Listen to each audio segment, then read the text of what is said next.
British victims believed to have been killed in the Kabul bomb attack. 60-year-old Musa Popal was trying to get into the airport when he was killed, while it's believed Mohammed Niazi had just travelled to Afghanistan in order to rescue his wife and children.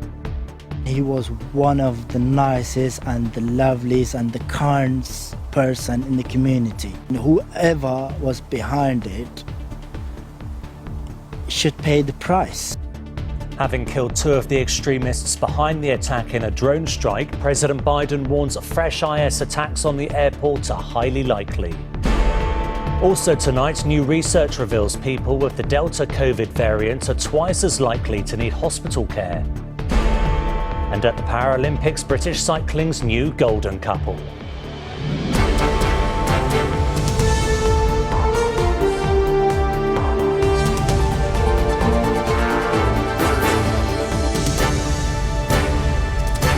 This is ITV News with Duncan Golestani. Good evening. The two British nationals who died in Thursday's terror attack on Kabul airport have been named by family and friends. They are Mohammed Niazi and Musa Popal, both much-loved family men. It comes as President Biden warned tonight there could be a fresh attack on the airport by extremists in the next 24 to 36 hours. Our political correspondent Shihab Khan has more now on the Britons who died. This is Musa Popal and Mohammed Niazi. They are believed to be the two British citizens who died in the Kabul bomb attack. 60-year-old Musa ran his own shop in London and was visiting family, while 29-year-old taxi driver Mohammed is thought to have travelled to Afghanistan on Tuesday to try and rescue his wife and children. One of his closest friends told us today about how devastated he is. He was one of the nicest and the loveliest and the kindest person in the community.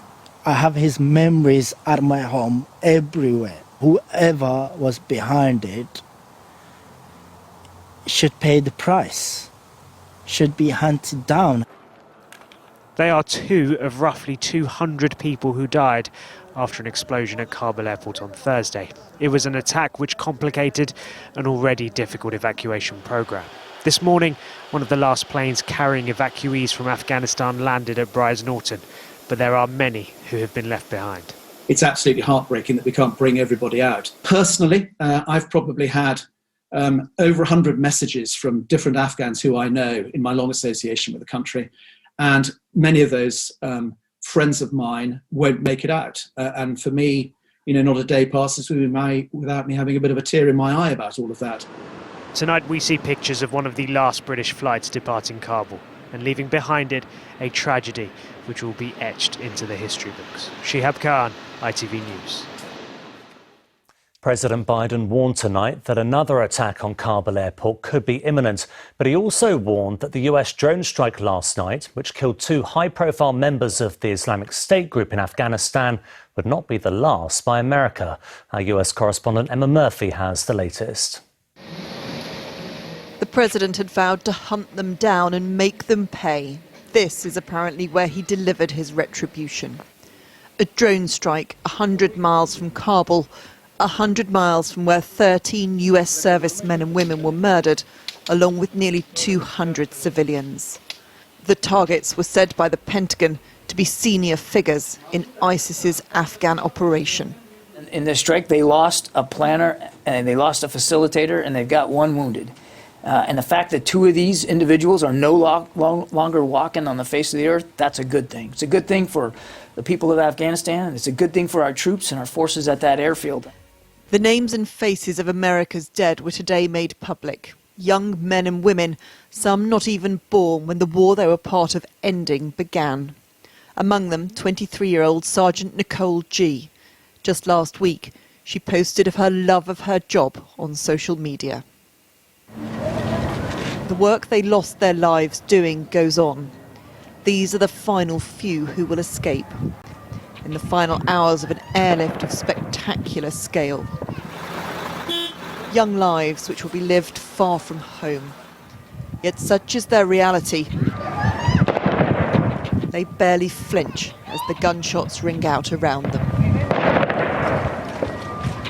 Those from who they flee are now in charge here, uniformed and armed, They've agreed to allow the last of more than 120,000 to leave the land they now seek to command. The final British evacuation flight carrying civilians was among the flights leaving Kabul today. Some, but not all of those who were to be evacuated, made it out. It's time to close this phase of the operation now, but we haven't forgotten the people who still need to leave. We'll continue to do everything we can to help them. Nor have we forgotten the brave, decent people of Afghanistan. They deserve to live in peace and security. That may be the wish, but how many will be able to leave and how many will have the chance of peace and security will be out of British or American hands when Tuesday's deadline to be out of Afghanistan comes to pass. And Emma, there are more grim warnings coming out of the White House tonight. Yes, the President issued a statement in the last hour. In it, he paid tribute to the 13 service personnel whose bodies are being flown home now. He described them as heroes and said he would not stop trying to find those who took their lives. But he also said that the intelligence was warning them that there is an imminent attack within the next 24 to 36 hours of more potential trouble at the airport. Now, bear in mind, the intelligence was correct earlier in the week, just before that attack on Kabul that took those 13 lives. The President carries a small card around in his pocket. It has the names of all the service personnel who have been killed in Afghanistan and Iraq. He's added 13 more names to that list on his watch in the past few days. He will be hoping that he can get to Tuesday without adding any more. Emma, thank you.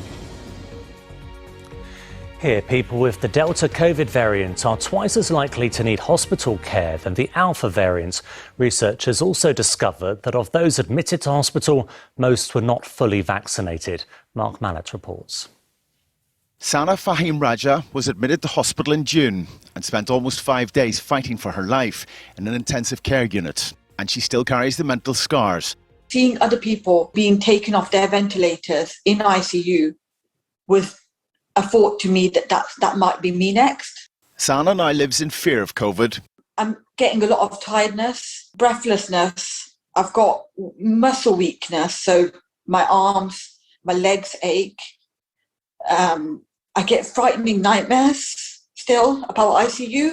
The Delta variant now accounts for most UK infections. A study of 43,000 cases in England found it doubles the risk of needing hospital treatment. It is more transmissible. The good news is that if you're vaccinated, you are protected, not completely, that's the part of the issue here, but there's much, much higher levels of protection in terms of serious illness or hospitalisation.